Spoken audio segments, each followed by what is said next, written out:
السلام علیکم اور نیوز سے میں ہوں فیصل۔ خبر شامل کرتے ہیں لودرا سے۔ لودرا پٹھان والا میں درجی کی دکان میں نامعلوم وجہ سے آگ بھڑک اٹھی۔ ریسکیو 1122۔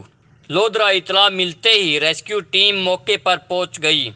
ریسکیو 1122۔ لودرا دکان میں سویا ہوا 20 سالہ جاوید آگ کی لپیٹ میں آ کر موقع پر جاں بحق ہو گیا۔ ریسکیو 1122۔ لودرا ریسکیو ٹیم نے دکان کا شٹر توڑ کر انٹری کی اور آگ پر قابو پایا۔ ریسکیو 1122۔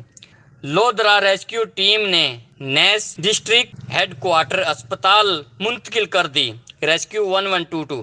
لودرا جاں بحق نوجوان کا تعلق کونڈی کوٹانڈا سے تھا جو درجی کا شاگرد تھا۔ ریسکیو 1122 رپورٹ کرتے ہیں کرائم رپورٹر رضوان احمد اور نیوز لودرا۔ لائک کریں، کمنٹ کریں، شیئر کریں اور بیل آئیکن کو پریس کرنا مت بھولیں۔ دیکھتے رہیے آن نیوز۔